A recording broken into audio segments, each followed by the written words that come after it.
Pernah nggak sih waktu kita nonton berita, kita lihat negara-negara muslim besar kok kayaknya tegang terus, saling sindir, saling bersaing. Nah, untuk paham kenapa ini semua terjadi, kita harus mundur jauh ke belakang, ke sebuah kisah tentang ambisi, iman, dan pengkhianatan yang ternyata membentuk dunia modern kita.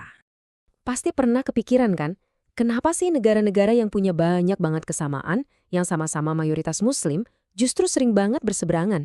Ini pertanyaan penting, dan inilah yang akan kita coba urai dalam pembahasan kali ini. Dan ya, kalau ngomongin soal ini, pasti yang muncul di kepala kita itu dua negara ini. Tapi, untuk ngerti persaingan zaman sekarang, kita harus gali masa lalunya. Jauh sebelum ada minyak, saat sebuah kekaisaran besar masih berkuasa. Oke, kita sekarang time travel ya ke zaman Kekhalifahan Utsmaniyah. Selama ratusan tahun, mereka ini penguasa di sebagian besar dunia muslim, termasuk tanah yang sekarang kita kenal sebagai Arab Saudi. Tapi, cara mereka memerintah itu nggak sama rata. Jadi, Jazirah Arab waktu itu bisa dibilang kebagi dua. Di bagian barat ada Hijaz, wilayah yang jadi rumahnya Mekah dan Madinah. Ini VIP banget, jadi Utsmaniyah ngurusin langsung. Nah, di timur ada Najd, wilayah gurun yang luas banget yang dianggap ya gurun doang lah, nggak begitu vital. Nah, kebijakan Utsmaniyah untuk daerah kayak Najd ini punya nama Silkul Makmuriyat. Intinya mereka ngebiarin keluarga-keluarga lokal berkuasa sendiri, yang penting setia dan bayar pajak. Tanpa mereka sadari, ini justru menciptakan semacam celah kekuasaan. Celah yang nantinya bakal dimanfaatkan habis-habisan oleh satu keluarga yang super ambisius, Al Saud. Dan di tengah gurun Najd inilah takdir mempertemukan dua orang. Pertemuan mereka ini, aliansi mereka, bakal mengubah peta sejarah Jazirah Arab selamanya. Satu bawa ambisi politik, satunya lagi bawa semangat keagamaan yang berkobar-kobar. Jadi kuncinya tuh di perjanjian ini. Di satu sisi ada Muhammad bin Saud. Dia ini politisi ulung. Dia lihat gerakan dakwah Muhammad bin Abdul Wahab itu bukan cuma soal agama, tapi wah ini bensin yang sempurna buat mesin perangnya, bahan bakar buat proyek bangun negara. Hasilnya, lahirlah sebuah kekuatan militer yang beda banget. Prajuritnya itu nggak perang buat duit, tapi karena keyakinan. Mereka menganggap penaklukan politik itu sebagai perang suci. Dan ini nih yang penting, mindset ini bikin mereka merasa boleh merampas harta sesama muslim, sesuatu yang sebetulnya dalam aturan perang Islam tradisional itu dilarang keras. Dan dengan kekuatan baru ini, mereka berhasil. Negara Saudi yang pertama lahir bahkan sempat menaklukkan Mekah dan Madinah. Tapi, Utsmaniyah akhirnya turun tangan dan menghancurkan mereka. Mereka coba lagi, bikin negara kedua, tapi gagal juga. Nah, percobaan ketiga, ini bakal terjadi di waktu yang sangat berbeda di tengah badai besar yang mengguncang dunia. Oke, kita lompat sekarang ke awal abad ke-20. Kekhalifahan Utsmaniyah udah di ujung tanduk. Banyak utang, banyak masalah internal. Dan di kejauhan, awan Perang Dunia Pertama mulai kelihatan. Nah, situasi kacau ini justru jadi panggung buat para pemain baru di gurun pasir. Ini momen-momen yang genting banget. Di tahun 1902, seorang pemuda dari klan Al Saud, namanya Abdul Aziz, berhasil merebut kembali Riyadh. Sementara itu, Kekaisaran Utsmaniyah yang udah rapuh bikin keputusan yang fatal. Mereka gabung sama Jerman di Perang Dunia Pertama yang otomatis bikin mereka jadi musuhnya Inggris. Jadi di Jazirah Arab ini ada dua pemain utama.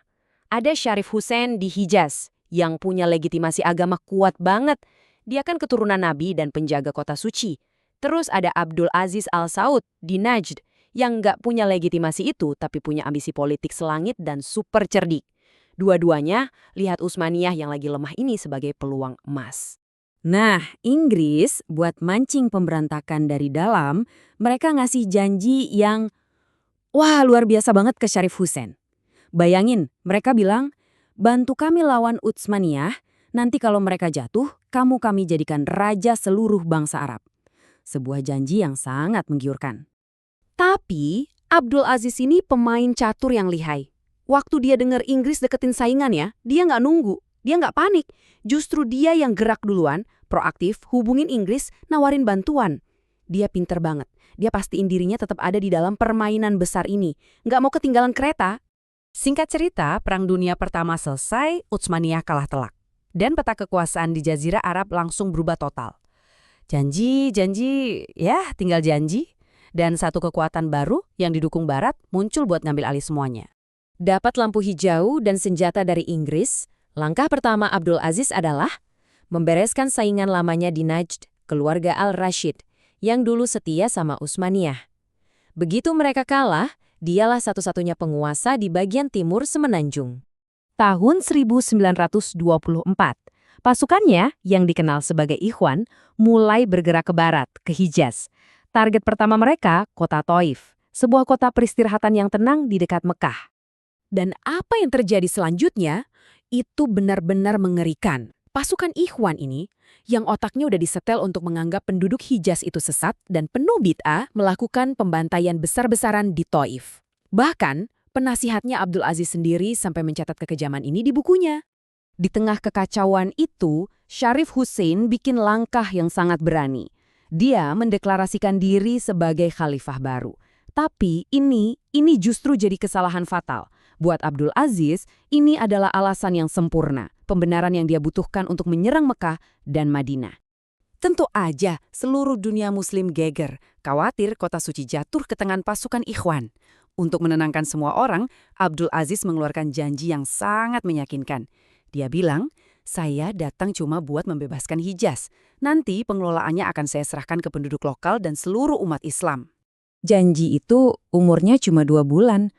Tiba-tiba, dia mendeklarasikan dirinya sebagai raja atas Hijaz dan Najd, menyatukan 2 wilayah itu di bawah kekuasaan mutlaknya. Dan dengan tindakan ini, kerajaan Arab Saudi yang kita kenal sekarang resmi lahir. Jadi, sekarang kita balik lagi ke pertanyaan di awal. Kisah pendirian yang unik ini, yang penuh dengan aliansi agama politik, dukungan asing, dan penaklukan sesama muslim, itulah kunci untuk memahami Arab Saudi hari ini. Kalau kita bedah, fondasi negara ini tuh dibangun di atas pilar-pilar yang sangat spesifik. Pertama, doktrin agama yang kaku. Kedua, sejarah panjang aliansi strategis dengan kekuatan Barat. Ketiga, sebuah identitas yang lahir dari penaklukan rival-rival muslimnya sendiri. Dan ya, warisan ini juga termasuk penghancuran banyak banget situs bersejarah di Mekah dan Madinah, yang terus membentuk kebijakan mereka sampai sekarang. Jadi, setelah kita tahu semua sejarah yang rumit ini, sejarah pengkhianatan dan penaklukan, pertanyaan besarnya adalah, dengan fondasi seperti ini, gimana nasib persatuan di Timur Tengah ke depannya? Sejarah ini nunjukin kalau akar perpecahan yang kita lihat hari ini ternyata jauh lebih dalam dari yang kita duga. Oke, yuk kita bahas gimana ceritanya kekuasaan Utsmaniyah di Arab bisa digantikan oleh Arab Saudi modern. Ceritanya berawal di Semenanjung Arab yang dulunya itu di bawah kendali penuh Kesultanan Utsmaniyah. Nah, wilayahnya kita bagi 2 ya. Di barat ada Hijaz, tanah suci yang dikuasai langsung Utsmaniyah. Tapi di timur, di Gurun Najd, yang berkuasa itu keluarga-keluarga lokal, termasuk klan Al-Saud. Negara Saudi pertama lahir dari ide brilian, aliansi antara kekuatan politik dan paham agama. Aliansi ini melahirkan tentara yang kuat. Misinya, memurnikan Islam dari pengaruh Utsmaniyah. Negara Saudi pertama ini sempat menantang Utsmaniyah, tapi akhirnya hancur. Upaya kedua juga bernasib sama. Babak finalnya dimulai oleh satu orang yang sangat gigih, Abdul Aziz Al-Saud. Di awal abad ke-20, Kesultanan Utsmaniyah sedang diambang kehancuran. Ini menciptakan kekosongan kekuasaan besar. Nah, ada hingga pemain lokal utama yang bersaing. Uniknya, semua mengaku setia pada Sultan Utsmaniyah. Lalu, pecah Perang Dunia Pertama. Inggris pun butuh sekutu lokal untuk melawan Utsmaniyah. Inggris awalnya mendekati Syarif Hussein, penguasa Mekah. Tapi, Abdul Aziz Al-Saud juga maju menawarkan diri. Karena percaya janji Inggris, Syarif Hussein pun melancarkan pemberontakan Arab yang terkenal melawan Utsmaniyah. Tapi, ternyata Inggris punya rencana lain. Lewat deklarasi Balfour, mereka juga mendukung tanah air Yahudi di Palestina. Saat Hussein menolak, Inggris langsung pindah haluan. Dukungan mereka kini beralih ke Abdul Aziz. Dengan dukungan Inggris, Abdul Aziz langsung bergerak cepat. Ia menaklukkan saingannya dan mengamankan seluruh wilayah Najd. Tahun 1924, kekhalifahan Utsmaniyah resmi bubar. Dunia Islam pun kehilangan pemimpin pusatnya. Syarif Hussein lalu memproklamirkan diri jadi khalifah baru. Ini jadi alasan bagi Al-Saud untuk menyerah. Dengan semangat keagamaan yang membara, pasukan Al-Saud bergerak menuju tanah suci Hijaz. Sayangnya pergerakan mereka diwarnai pembantaian di kota Taif. Ini menciptakan teror hingga ke Mekah. Mekah berhasil direbut tanpa perlawanan. Setelah Jeddah jatuh, penaklukan Al-Saud atas Hijaz pun selesai. Awalnya, Abdul Aziz janji akan memberikan otonomi pada Hijaz, tapi janji itu tidak pernah ditepati. Malahan, ia mengangkat dirinya sendiri jadi raja, menyatukan Najd dan Hijaz menjadi kerajaan Arab Saudi. Poin pentingnya, sejarah aliansi dan konflik inilah yang membentuk peta politik Timur Tengah modern. Ini jadi bukti gimana aliansi dan pengkhianatan seabad lalu masih terus bergema hingga hari ini.